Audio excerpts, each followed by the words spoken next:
water bodies like river resources and ponds. It is also research of underground water and its recharge. Oceanography deals with seas and ocean like shape, size, depth, and bottom relief of ocean. आप पढ़ो अपनी summary, आप अपनी summary पढ़ो. Based on content and available techniques, the discipline can be divided into three major domains: physical geography, geography, and graphic techniques. Physical geography is the study of natural features of the earth, such as land, water, air, and deep organisms. और बाकी chapter की heading आप बताओ.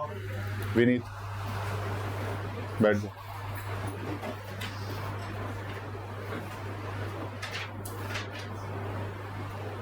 It is the study of natural features of the earth such as land, water, air, and living organisms.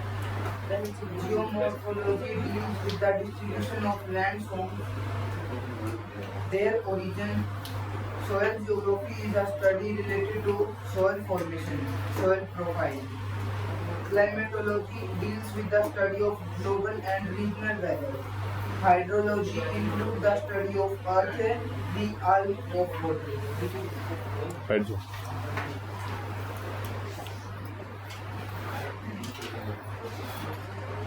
Branches of geography पढ़ रहे थे.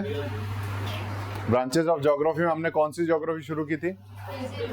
Physical geography. Physical geography में हम पढ़ते क्या क्या हैं? All the physical and natural features. Physical and natural features and phenomenas, ये सारे हम पढ़ते हैं. ठीक है ना. जिसके अंदर सबसे पहले हमने क्या पढ़ा? Geomorphology. What is geomorphology? Distribution of land forms. कहाँ पढ़ेंगे हम? जियोमॉर्फोलॉजी में. उसके बाद क्या पढ़ा था? क्या पढ़ते हैं उसमें? सॉइल के बारे में पढ़ेंगे. सॉइल टाइप क्या है, सॉइल फर्टिलिटी, सॉइल प्रोफाइल, ये सारी चीजें हम पढ़ेंगे. उसके बाद क्लाइमेटोलॉजी में हम क्या पढ़ते हैं? Study of climatic conditions, atmospheric conditions. ठीक है ना. वो हम कहाँ पढ़ते हैं? क्लाइमेटोलॉजी में. उसके बाद हाइड्रोलॉजी. हाँ, उसमें study of water, whether it is on the surface और बिलो द सरफेस. ठीक है ना. तो कहीं पे भी वाटर अवेलेबल होगा तो हम उसको स्टडी करेंगे अंडर हाइड्रोलॉजी. देन उसके बाद पॉल्यूशन भी, वो वाटर की प्रॉपर्टी में ही आ जाएगा. वाटर की प्रॉपर्टीज को हम चेक करेंगे. ठीक है ना. तो उसमें पॉल्यूटेड वाटर है या क्लीन वाटर है, वो सारी चीजें उसमें आएंगी. देन उसके बाद ओशियनोग्राफी,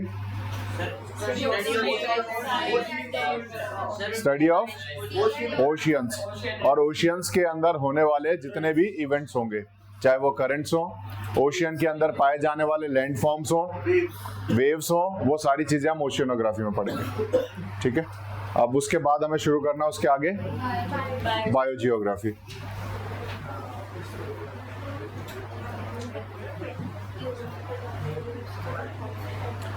बायोजियोग्राफी इस लाइन से शुरू करो. पीछे से. Biogeography is the study of economic ecosystem over geographical space. It is also an analysis that the change in the ecosystem. Phytogeography or plant geography, zoo geography or animal geography, and ecology are the branches of biogeography. ठीक है. क्या बातें कर रहे हो तीनों? बैठ जाओ. बायोजियोग्राफी पढ़ेंगे. इसमें कुछ नए टर्म्स हैं जो हमें समझने हैं. First is ecosystem, second is ecology, और उसके बाद फाइटो, देन जू. ठीक है ना. कुछ नए वर्ड्स हैं जो हमें समझने हैं. तो सबसे पहले हम इकोसिस्टम को समझते हैं. What is ecosystem. उसके बाद ही हम इस पैराग्राफ को समझेंगे. इकोसिस्टम क्या होता है?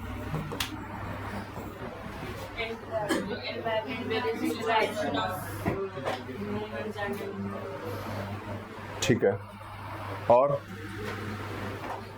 what do you understand by the term ecosystem? Interaction between living and non living, बिल्कुल सही है। और ह्यूमंस साइकिल, कैसे बताओ, बोलो बोलो। What do you understand by the term ecosystem? What is ecosystem? System which consists of both living and non-living. Exactly. ये एक सिस्टम की बात कर रहे हैं जिसमें हम biotic factors and abiotic factors दोनों को स्टडी करेंगे। ठीक है, दो चीजें हम पढ़ेंगे। क्या पढ़ेंगे? Biotic and abiotic factors. Biotic क्या होता है? क्योंकि बायोस का मतलब क्या होता है? लाइफ। एबायोटिक क्या होगा?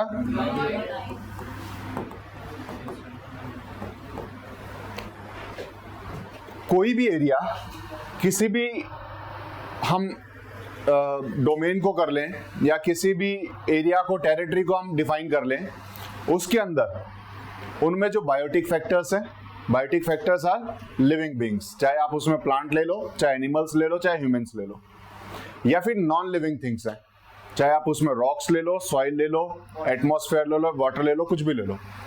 इन दोनों को जब हम स्टडी करेंगे, ये दोनों जहां एग्जिस्ट करेंगे, उस कंप्लीट सिस्टम को हम इकोसिस्टम बोलेंगे। इसमें हम इंटरेक्शन नहीं पढ़ रहे, इसमें हम उनका एग्जिस्टेंस पढ़ रहे हैं। सिस्टम क्या बना, इकोसिस्टम क्या बना, जहां पर ये सारी चीजें अवेलेबल है, जहां पर ये सारी चीजें अवेलेबल हैं।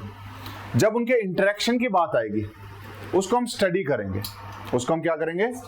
स्टडी करेंगे। तो study of interaction between the biotic factors and abiotic factors, वो जाएगा हमारा इकोलॉजी। क्या हो जाएगा? इकोलॉजी। इन दोनों के बीच में जो इंटरेक्शन होगा, इसको जब हम स्टडी करेंगे, दिस विल बिकम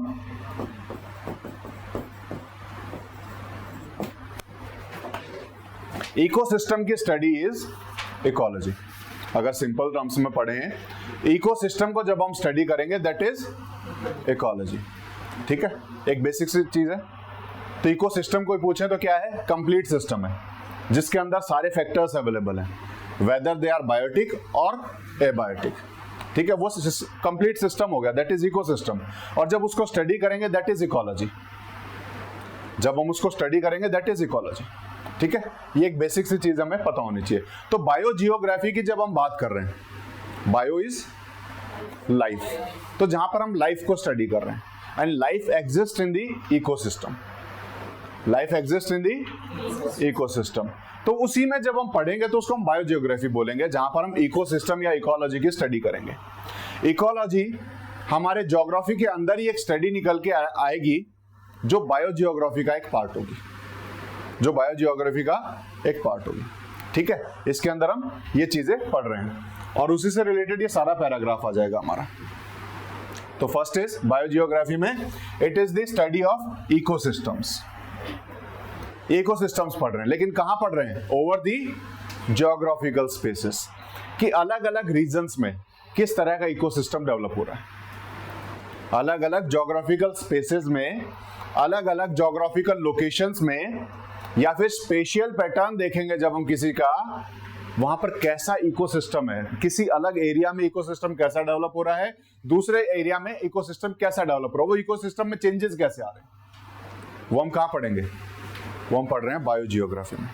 ठीक है, तो it is the study of ecosystems over geographical space, over geographical space.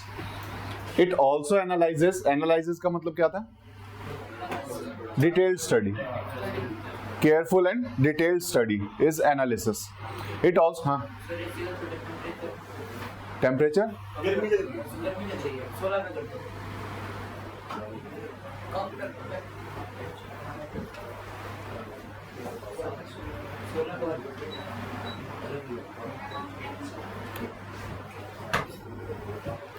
ठीक है। It also analyzes the changes in the ecosystem. उस इकोसिस्टम में चेंजेस क्या आ रहे हैं वो भी हमारा किसका पार्ट हो जाएगा, बायोजियोग्राफी का हो जाएगा। Phyto geography, phyto means, phyto का मतलब होता है प्लांट्स, फाइटो जहां पर भी वर्ड होता है phyto means plants. Phyto geography जहां पर हम किसको स्टडी कर रहे हैं, प्लांट्स को स्टडी करेंगे in a geographical location, that is phytogeography. उसी के अलावा दूसरा नाम यहाँ पे होगा जू जियोग्राफी, जहां पर हम किसको पढ़ेंगे, एनिमल्स को। जू मीन्स एनिमल्स, तो जहां पर एनिमल्स को जब हम स्टडी करेंगे वो जू जियोग्राफी हो जाएगा, और जहां पर प्लांट्स को स्टडी करेंगे दैट इज फाइटोजियोग्राफी हो जाएगा, जो इकोसिस्टम्स का पार्ट होता है। ये किसका पार्ट है, इकोसिस्टम्स का पार्ट है। एंड इकोलॉजी, इसके साथ साथ हम क्या पढ़ेंगे, इकोलॉजी, जहां पर हम इंटरेक्शन भी पढ़ेंगे। सिर्फ हमें प्लांट्स और एनिमल्स को नहीं स्टडी करना है, उसके आसपास के साथ, एनवायरनमेंट के साथ उनका क्या इंटरेक्शन हो रहा है वो भी हम पढ़ेंगे।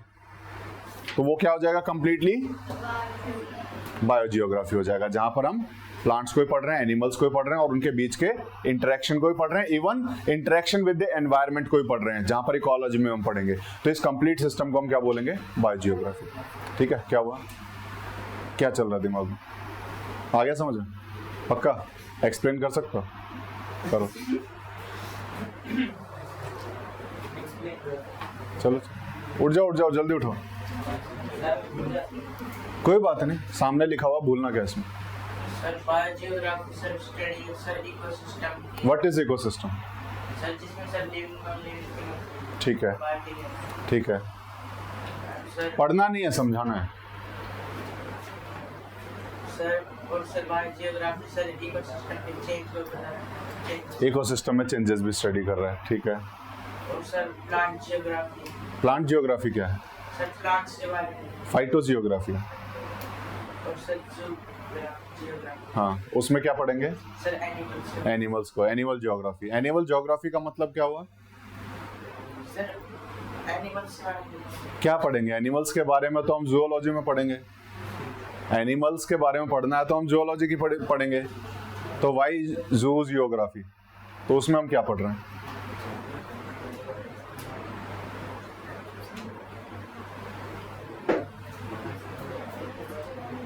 पुलकित बताओ।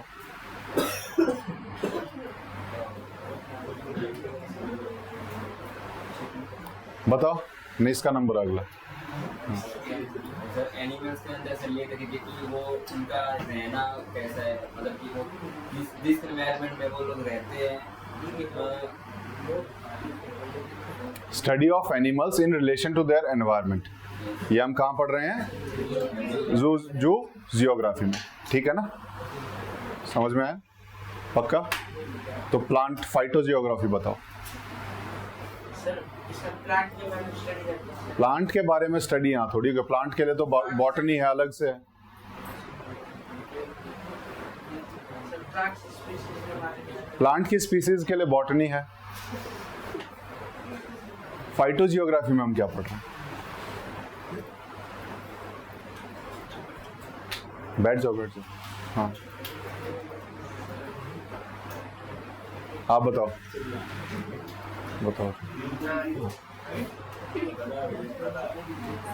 जिसको कुछ भी बोलने की इच्छा हो ना, खड़े होके मेरे को बता देना, मैं पूछ लूंगा। जिसको मतलब बैठा नहीं जा रहा हो तो बता देना मेरे को एक बार। हाँ बताओ, फाइटोजियोग्राफी, लिविंग प्लांट्स के लिविंग स्टैंडर्ड के बारे में, और कहाँ पे प्लांट्स कहाँ रहते हैं, उनके एनवायरनमेंट में कैसा होता है, प्लांट्स का एनवायरनमेंट कैसा होता है। सर हमें एक बात नहीं समझ में। हाँ बताओ, हाँ बताओ, नहीं बताओ जल्दी। इसके वेदर वगैरह जैसे मैं भी यही कहना चाहता हूँ। वेदर में क्या, सर वो जैसे उनको कौन सा बारिश वेदर चाहिए होता है, वगैरह, उनको कौन सा क्लाइमेट चाहिए होता है,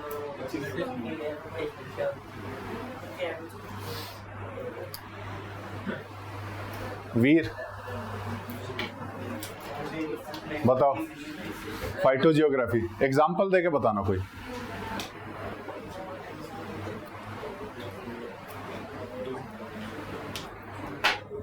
जैसे प्लांट में जब वो जैसे एनवायरनमेंट में रहते हैं उसमें जो चेंजेस आते हैं वो फाइटोस ठीक है, मानवी बैठ जाओ। प्लांट का इंटरेक्शन एनवायरनमेंट के साथ एग्जाम्पल, हाँ एग्जैक्टली बैठ जाओ। प्लांट्स को पढ़ना है इन देयर एनवायरनमेंट, किस एनवायरनमेंट में कौन कौन से प्लांट्स हमें मिलेंगे। जैसे डेजर्ट्स में हमें क्या मिलते हैं, कैक्टस मिलते हैं। तो कैक्टस डेजर्ट में मिल रहे हैं तो हमें स्टडी करना पड़ेगा। हम एनवायरनमेंट के हिसाब से पढ़ेंगे कि ये डेजर्ट में बाकी प्लांट्स क्यों नहीं मिल रहे हैं, ये क्यों मिल रहा है। तो जब हम उसको उस तरीके से पढ़ेंगे that becomes the study of phytogeography. ठीक है, क्लियर है, बैठ जाओ। ऐसे ही नहीं बोलना है कि समझ में आ गया। इसमें सुंदरी ट्री का भी एग्जांपल है। बिल्कुल, सुंदरबंस जहाँ हम पढ़ सकते हैं, जो डेल्टा रीजन में हमें मिले। ठीक है ना। अगला किसको पढ़ना है आगे? ना उधर तेजस। Environmental geography. Environmental geography is the study of environmental issues arising out of misuse of various spheres of the earth and their implications. The ozone layer depletion, global warming, melting of polar ice caps, rising sea level, and other related aspects are also given due importance. It also tries to give sustainable solutions to these problems. ठीक है, यहाँ पर भी कुछ नई चीजें सुनाई दी। What is ozone layer? ठीक है ना, बताओ कीर्ति।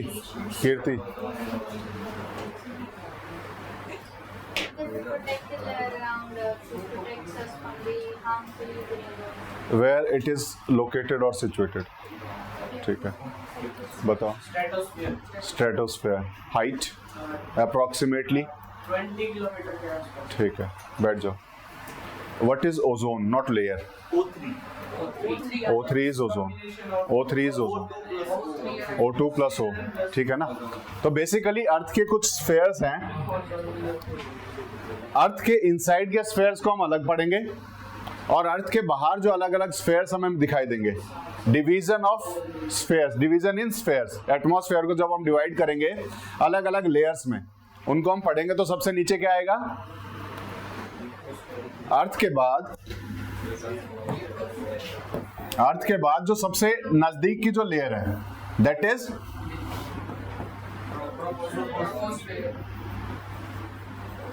उसके बाद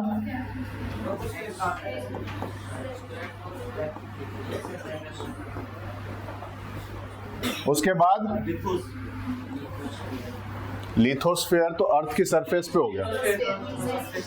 लिथोस इज स्टोन, तो जहां स्टोन्स हैं दैट इज लिथोस्फेयर। ठीक है ना। इसके बाद क्या आएगा?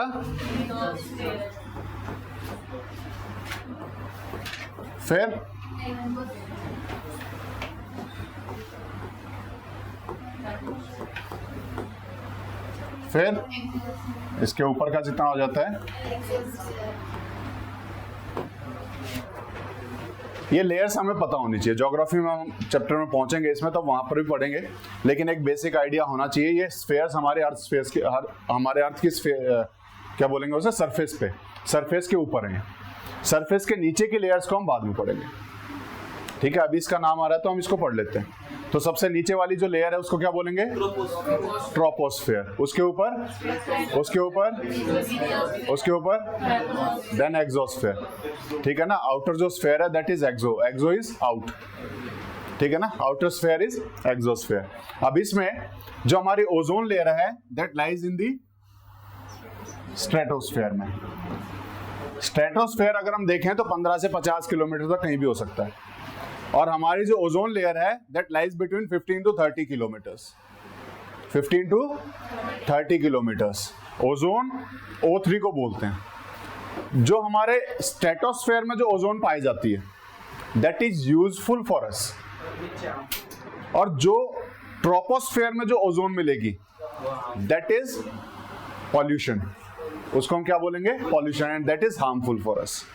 तो ozone is harmful as well as useful depending on the location कि वो है कहां पर। अभी हम ओजोन लेयर की बात कर रहे हैं, तो ओजोन लेयर हमारा स्ट्रेटोस्फेयर में, that is useful for us. करती क्या है? अल्ट्रावायलेट रेज को, अल्ट्रावायलेट रेज में भी हम 3 डिवीजन पढ़ेंगे, ए, बी एंड सी, ठीक है ना, वो बाद में पढ़ेंगे।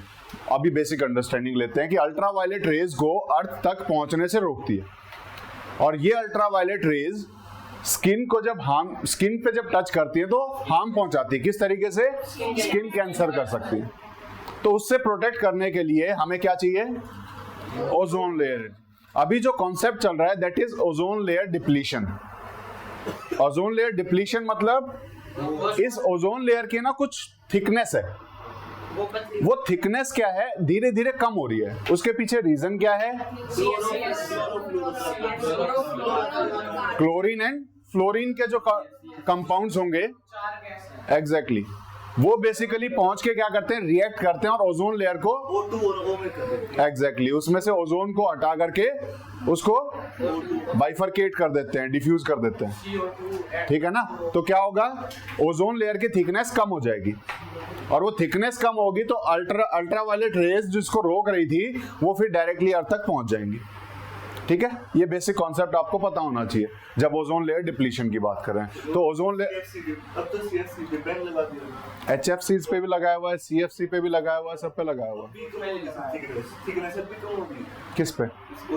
अभी जो रिसेंट स्टडीज है उसमें बोला जा रहा है कि जो थिकनेस है वो रिकवर हो रहा है, रिकवरी की फेज पे चला हुआ है, ठीक है ना। कंप्लीटली नहीं हुआ लेकिन रिकवर हो रहा है, यह भी चल रहा है, ठीक है। वहीं पे उसी एरिया में मिलता है, ठीक है ना। उस एरिया में रीजन भी है उसके पीछे मिलने का। हाँ, किस चीज का? नहीं, ब्लैक सी वहां नहीं है, ठीक है, पढ़ेंगे उससे ही पढ़ेंगे, ठीक है। एनवायरमेंटल ज्योग्राफी पढ़नी है, जहां पर हम एनवायरमेंट को पढ़ेंगे, अर्थ के आसपास का जो एनवायरमेंट है उसे हम यहां पर पढ़ेंगे। तो उसके अंदर क्या क्या है? It is the study of environmental issues. इसमें हम क्या क्या पढ़ रहे हैं? फर्स्ट इज एनवायरमेंटल इश्यूज, जो हमारे एनवायरमेंट, जो डेली की जो प्रॉब्लम्स आ रही हैं, जो इश्यूज आ रहे हैं, वो हम एनवायरमेंटल ज्योग्राफी में पढ़ेंगे। इश्यूज जैसे अराइजिंग आउट ऑफ मिसयूज, ये इश्यूज आ क्यों रहे हैं? क्योंकि हम मिसयूज कर रहे हैं, इनकरेक्ट यूज कर रहे हैं उसका। किस चीज का? Of the various spheres of earth. Earth के जो स्फीयर्स हैं उनका जब मिसयूज करेंगे तो क्या होगा? कुछ प्रॉब्लम्स होंगी, उन प्रॉब्लम्स को हम एनवायरमेंटल जियोग्राफी में पढ़ेंगे। जैसे हमारा एक स्फीयर है हाइड्रोस्फीयर, हाइड्रोस्फीयर का इनकरेक्ट यूज होगा तो क्या होगा? ग्राउंड वाटर डिप्लीशन हो रहा है, हम पॉल्यूट कर रहे हैं ग्राउंड वाटर को या सरफेस वाटर को, उससे प्रॉब्लम्स क्या आ रही हैं? एक्वेटिक एनिमल्स और वाटर स्कैर्सिटी और हेल्थ इश्यूज, बहुत सारे इश्यूज उससे अराइज होते हैं। ये हुए क्यों? क्योंकि हमने इनकरेक्ट यूज किया। किस स्फीयर का? बिल्कुल चेंज होगा। हमने क्या किया? इनकरेक्ट यूज किया। वैसे ही अगर हमारे फॉरेस्ट, हमारे रिसोर्सेज हैं, उसका इनकरेक्ट यूज करते हैं, उनको हम ओवर एक्सप्लॉइट करते हैं, तो क्या होगा? ग्लोबल वार्मिंग होगी। क्यों होगी? क्योंकि जो फॉरेस्ट हैं, जो फॉरेस्ट हैं वो कार्बन सिंक का काम करते हैं। वो क्या काम कर रहे हैं? Carbon sink. जो एक्स्ट्रा कार्बन है उसको वो एब्जॉर्ब करते हैं। वो एब्जॉर्ब नहीं करेंगे तो कार्बन डाइऑक्साइड या ग्रीन हाउस गैसेस जो हमारे एनवायरनमेंट में ज्यादा हो जाएंगी, और ज्यादा होंगी तो ग्रीन हाउस गैसेस उसे इसलिए कहते हैं, क्यों कहते हैं? ग्रीन हाउस गैस क्यों बोल रहे हैं हम CO2 को?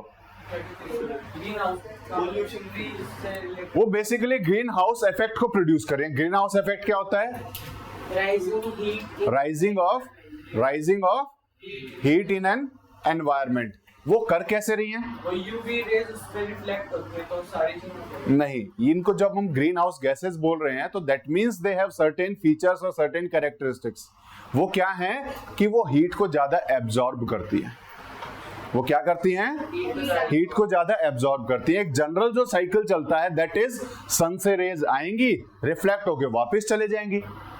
एक certain amount of sun energy वो हमारी अर्थ के एटमॉस्फेयर में रह जाएगी। अब वो अमाउंट ऑफ एनर्जी जो हमारी अर्थ एटमॉस्फेयर में रह जाएगी वो बढ़ भी सकती है, घट भी सकती है, डिपेंडिंग ऑन दी हमारे एनवायरमेंट में, हमारे एटमॉस्फेयर में क्या क्या चीजें। अगर हम उस एनर्जी को एब्जॉर्ब करने वाले मटेरियल्स को ज्यादा लगा देंगे हमारे एनवायरमेंट में तो क्या होगा, वो कैप्चर हो जाएगा, सन एनर्जी कैप्चर हो जाएगी, वो रिलीज नहीं हो पाएगी, और रिलीज नहीं होगी तो यहां पर ऑटोमेटिकली वो सन एनर्जी क्या करेगा, टेम्परेचर को राइज करेगा। और ये जो ग्रीन हाउस गैसेज हैं इनका फंक्शन ही ये होता है, ये क्या करती हैं, ये उस सन एनर्जी को या हीट एनर्जी को कैप्चर करती हैं, एब्जॉर्ब करती हैं, इसीलिए दे आर हार्मफुल, इसीलिए दे आर हार्मफुल, वो एब्जॉर्ब करती हैं। और उससे बचना है तो ऐसी गैसेस को ज्यादा एनवायरमेंट में रहने मत दो, एक लिमिटेड जहां तक हमारे लिए ठीक है उतना ही रहने दो। सर फिर सोलर पैनल्स भी क्या कर रहे हैं, सोलर पैनल्स कर क्या रहे हैं, सोलर पैनल हीट को वापस रिफ्लेक्ट भी तो कर रहे हैं, हीट आई है, रिफ्लेक्ट किया, उसको एनर्जी को हमने जितना चाहिए उसको कन्वर्ट कर लिया, हमने वो रिफ्लेक्ट नहीं हुआ ना, हमने कन्वर्ट कर लिया उसको, ठीक है ना। तो हमने law of conservation of energy पढ़ा है। What is law of conservation of energy? But it can be converted in from one form to another form. Heat energy को हम चेंज कर लेंगे, वो हीट कहां से प्रोड्यूस करेगा, ठीक है ना, उसको हमने चेंज कर लिया, उसकी फॉर्म को चेंज कर दिया, ठीक है। तो एक बेसिक सी चीजें इसके बारे में पता होनी चाहिए। तो वेरियस स्फीयर्स का जब हम मिसयूज करेंगे तो एनवायरमेंटल इश्यूज प्रोड्यूस होंगे, एनवायरमेंटल इश्यूज आएंगे, उस एनवायरमेंटल इश्यूज को हम पढ़ते हैं अंडर एनवायरमेंटल ज्योग्राफी, ठीक है। दी ओजोन लेयर डिप्लीशन, अब इश्यूज की बात कर रहे हैं, जैसे one of the issues is ozone layer depletion, जिसकी अभी थोड़ी देर पहले बात की। Then global warming is an issue, और melting of polar ice caps is an issue. क्यों हो रहे हैं, ये सब ग्लोबल वार्मिंग की वजह से हो रहा है। देन राइजिंग सी लेवल, ये भी इशू है, ये सब जो आइस मेल्ट हो रही है वो ओशियंस में ट्रांसफर हो रही है, तो सी लेवल राइज हो रहा है, तो this is also an issue. Then other related aspects are also given due importance. तो इसकी स्टडी में जब हम करेंगे बायोजियोग्राफी में, सॉरी एनवायरमेंटल जियोग्राफी में, इसमें ये सारे इश्यूज हैं जिनको इंपॉर्टेंस दी जाती है। ये issues plus some other issues are also there which are not mentioned. तो इनको हम कहां पढ़ते हैं, एनवायरमेंटल जियोग्राफी में। तो एनवायरमेंटल जियोग्राफी में we will study the environmental issues. क्या पढ़ेंगे, एनवायरमेंटल इश्यूज, एनवायरमेंट को पढ़ेंगे और उसके इश्यूज को पढ़ेंगे कि कैसे वो आ रहे हैं। और फिर उसके बाद हम क्या करेंगे, it also tries to give sustainable solutions. What is sustainable? Development without damaging environment, development without damaging the environment. तो सस्टेनेबल क्या है, सस्टेनेबल का लिटरल मीनिंग बताओ, व्हाट इज सस्टेन? सस्टेन का मीनिंग क्या होता है? सस्टेन, सस्टेन, सस्टेन एक चीज को बचा के रखना, बचा के रखना ताकि वो कंटिन्यू रह सके, बचा के रखना ताकि वो कंटिन्यू रह सके। तो जो रिसोर्सेज हमारे पास हैं वो रिसोर्सेज नेक्स्ट जनरेशन को भी मिल पाए, this is sustainable, this is sustainable. इसको हम सस्टेनेबल बोलेंगे कि वो रिसोर्सेज सस्टेन कर रहे हैं। जितनी अवेलेबिलिटी उनकी हमारे पास थी उतनी ही अवेलेबिलिटी हम अगर फ्यूचर जनरेशन के लिए छोड़ देंगे, उस तरीके का जो डेवलपमेंट होगा दैट इज सस्टेनेबल डेवलपमेंट। तो एनवायरमेंटल ज्योग्राफी जब हम पढ़ेंगे तो ये सिर्फ प्रॉब्लम्स नहीं पढ़ेगा, ये सस्टेनेबल सॉल्यूशंस भी देगा, यानी उस तरह के सॉल्यूशन देगा जिससे उन रिसोर्सेज को हम प्रोटेक्ट कर पाएंगे नेक्स्ट जनरेशन के लिए भी। प्रैक्टिकल सॉल्यूशन ये भी हो सकता है कि हम सारी CO2 को कैप्चर करते हैं और उसका किसी और यूज ले लेते हैं, बट ये सस्टेनेबल सॉल्यूशन नहीं है। सस्टेनेबल सॉल्यूशन क्या होगा कि उसकी एक साइकिल क्रिएट हो जाए और वो साइकिल में ऑटोमेटिकली उस तरीके से काम चलता रहे, दैट इज सस्टेनेबल सॉल्यूशन। तो उस तरह के सॉल्यूशन देने का काम एनवायरमेंटल ज्योग्राफी में किया जाता है, ठीक है। Next is physical geography complete हो गया, अब वो पढ़ेंगे ह्यूमन ज्योग्राफी, ठीक है। Human geography is concerned with the changes made by the humans over the natural or physical landscape. The ethnic and political aspects are taken into consideration. The issues like climatic change, natural and anthropogenic disasters are also the major concerns. ठीक है, अभी हमने physical geography पढ़ा। Physical geography के क्या क्या part हैं और हमें क्या क्या पढ़ना है, ये आपकी इसी बुक में पढ़ना है। जो अभी तक हमने जितनी भी चीजें पढ़ी हैं वो सब आपकी इसी बुक में गिवन है, ठीक है। चाहे वो आपका ओशियनोग्राफी हो, चाहे वो क्लाइमेटोलॉजी हो, चाहे एनवायरमेंटल ज्योग्राफी हो, ये सारी चीजें हम कहाँ पढ़ रहे हैं, ये आपकी इसी बुक में पढ़ रहे हैं। और आपकी जो फर्दर बुक्स आएंगी उसमें हम क्या पढ़ेंगे, ह्यूमन ज्योग्राफी पढ़ेंगे। और उस ह्यूमन ज्योग्राफी में हम क्या क्या पढ़ने वाले हैं वो सब यहाँ पता लगेगा। जो 12th क्लास में जो आपकी बुक्स हैं वो ह्यूमन रिसोर्सेज के ऊपर है, ह्यूमन ज्योग्राफी है दैट इज। तो उस ह्यूमन ज्योग्राफी में हम 12th क्लास में हम क्या क्या पढ़ेंगे उसका एक थोड़ा सा आइडिया हमें यहाँ से लग जाएगा कि ज्योग्राफी में आगे हमारे सामने आने वाला क्या है, ठीक है। तो इसके अंदर हम क्या क्या पढ़ने वाले हैं, human geography is concerned with का मतलब रिलेटेड टू। तो human geography is related to the changes made by humans over natural and physical landscape. Earth का जो नेचुरल लैंडस्केप है, लैंडस्केप इज लैंडस्केप, पैटर्न भी हो सकता है और बताओ लैंडस्केप बताओ।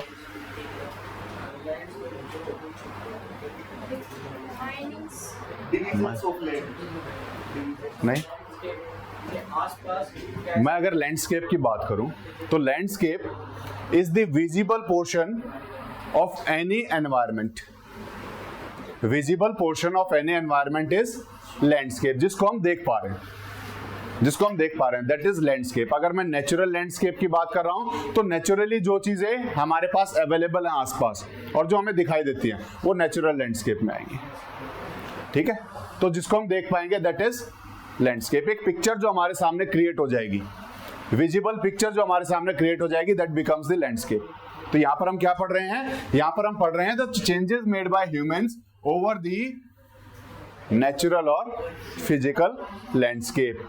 जो भी हमें चेंजेस होते हुए दिखाई दे रहे हैं बाय दी ह्यूमंस, जो भी ह्यूमंस ने किए, उस ह्यूमन के द्वारा किए गए चेंजेस को हम कहां पढ़ते हैं, इन दी ह्यूमन ज्योग्राफी में। ह्यूमंस के ऊपर क्या फर्क पड़ा है, ह्यूमंस ने चेंजेस क्या क्या किए हैं, ये दोनों चीजें हम ह्यूमन ज्योग्राफी में पढ़ेंगे।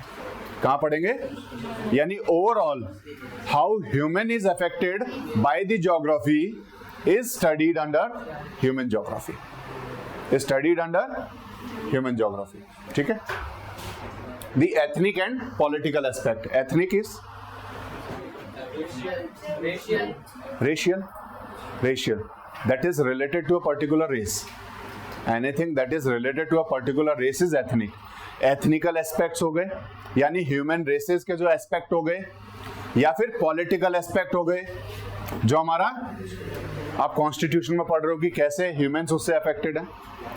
हर देश का अपना एक पॉलिटिकल स्ट्रक्चर होगा, हर देश का अपना एक पॉलिटिकल, क्या हुआ, समझ में आ गया?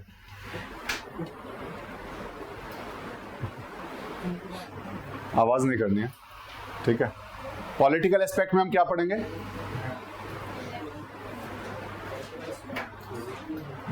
हर देश का अपना एक पॉलिटिकल स्ट्रक्चर है।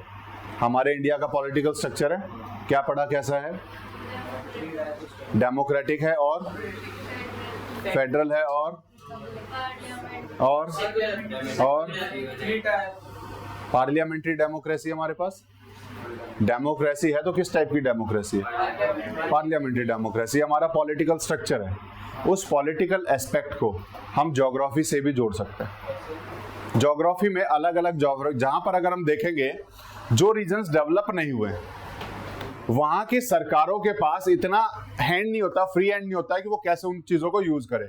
तो वहां पर किस तरह की सरकार चाहिए, ज्यादा कंट्रोल करने वाली चाहिए ताकि चीजों को अच्छे से डिस्ट्रीब्यूट कर सके। जो डेवलप्ड हो चुके हैं उन्होंने रिसोर्सेज को अच्छे से एक्सप्लॉइट किया है, इसलिए वो डेवलप्ड है। पॉलिटिकल एस्पेक्ट में चेंज कैसे आया, पॉलिटिकल एस्पेक्ट में चेंज आया due to uses of resources. तो यूजेस ऑफ रिसोर्सेज कैसे हमारे पॉलिटिकल चेंजेस लेके आ रहा है वो हम ज्योग्राफी में पढ़ते हैं, और ये पढ़ेंगे हम ह्यूमन ज्योग्राफी में। तो ह्यूमन ज्योग्राफी में हम एथनिक एस्पेक्ट भी पढ़ रहे हैं और ह्यूमन ज्योग्राफी में हम पॉलिटिकल एस्पेक्ट भी पढ़ेंगे। दोनों ही हमारे ह्यूमन का ethnic aspect and political aspect are studied under human geography. These are taken into consideration, इनको भी कंसीडर किया जाता है ह्यूमन ज्योग्राफी के अंदर। Then the issues like climatic change और नेचुरल एंड एंथ्रोपोजेनिक डिजास्टर। ये क्या है? एंथ्रोपोजेनिक क्या होता है? एंथ्रोपोजेनिक नेचुरल डिजास्टर भी नहीं होगा, man made disasters. Anthros is anthropo हमने पढ़ा था मैन मेड, और जेनिक मतलब जिन्होंने वो जनरेट किया। ह्यूमन जनरेटेड जो डिजास्टर्स होंगे that is anthropogenic disasters that are caused by humans, उसको हम बोलेंगे एंथ्रोपोजेनिक। जैसे जैसे अच्छा एग्जांपल पूछ रहे हो, ठीक है। जैसे हम सॉइल इरोजन तो विंड और उससे हो रहा है, ठीक है। हम कैसे उसको अफेक्ट कर रहे हैं? हम उसको अफेक्ट कर रहे हैं थ्रू क्लाइमेट चेंज, और क्लाइमेट चेंज हमारी वजह से हो रहा है। हमारी वजह से कैसे हो रहा है? पॉल्यूशन और डिफॉरेस्टेशन, माइनिंग, पॉल्यूशन, ये सारी चीजें हैं जो ह्यूमन कर रहे हैं। इनकी वजह से क्लाइमेट पे डायरेक्ट इंपैक्ट पड़ता है, और क्लाइमेट पे किसी भी तरह का इंपैक्ट पड़ेगा, क्लाइमेट उसको रिस्पॉन्स देगा, रिस्पॉन्ड करेगा, और वो रिस्पॉन्ड डिजास्टर के रूप में भी हो सकता है। जैसे एग्जांपल ले लेते हैं, उत्तराखंड में बाढ़ आई। बाढ़ आने से इतना इंपैक्ट क्यों पड़ा? क्योंकि वहां पर डेवलपमेंट जो किया था वो ह्यूमंस ने उसको नेचुरल क्लाइमेटिक कंडीशंस को देखते हुए नहीं किया, उन्होंने अपनी वांट के हिसाब से कर लिया कि हमें जरूरत है हम कर लेते हैं। जबकि स्टडीज ने बोला था अगर यहां डेवलपमेंट किया तो क्लाइमेट विल एडवर्सली इंपैक्ट या फिर डिजास्टर में कम, तो वो कहीं ना कहीं इंपैक्टफुल होगा, कहीं ना कहीं इफेक्ट डालेगा ह्यूमन लाइफ पे। लेकिन हमने फिर भी बिना सोचे समझे उत्तराखंड हुआ, हिमाचल हुआ, यहां हम डेवलपमेंट करते जा रहे हैं। अभी पिछले साल की बाढ़ का एग्जांपल ले लो जो हिमाचल में आई थी, कितने लोग फंसे थे, सभी रोड्स टूटे। वो क्या है? वो एंथ्रोपोजेनिक डिजास्टर है। वो क्या है? एंथ्रोपोजेनिक डिजास्टर, ठीक है। तो ये सब हम कहां पढ़ रहे हैं? चाहे वो नेचुरल डिजास्टर हो, चाहे वो एंथ्रोपोजेनिक डिजास्टर हो, किसी भी तरीके से ह्यूमन पे इंपैक्ट पड़ेगा, that is studied under human geography. That is studied under human geography. और उसके अंदर सबसे पहले हम पढ़ेंगे पॉपुलेशन ज्योग्राफी। पढ़ो। क्या? दुबई में भी है, वो एंथ्रोपोजेनिक है, उन्होंने खुद ही उसको रेन को वो किया था। हाँ ठीक है ना, तो वो उनके द्वारा ही किया गया है, तो दैट इज एंथ्रोपोजेनिक डिजास्टर, ठीक है। हाँ बताओ थोड़ा सा। हाँ Population geography ये is last. the study of distribution and dynasty of population, the changing pattern in age and sex composition, birth and death rates, life expectancy. क्या हुआ?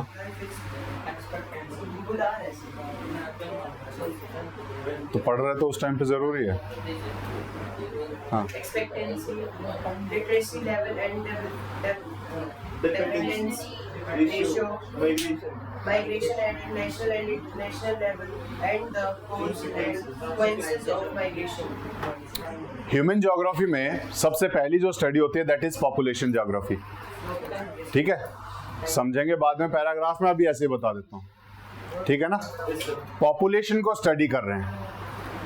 इंडिया में पॉपुलेशन राइज हो रहा है, यूरोपियन कंट्रीज में population is on decline. ये हम कैसे पढ़ेंगे?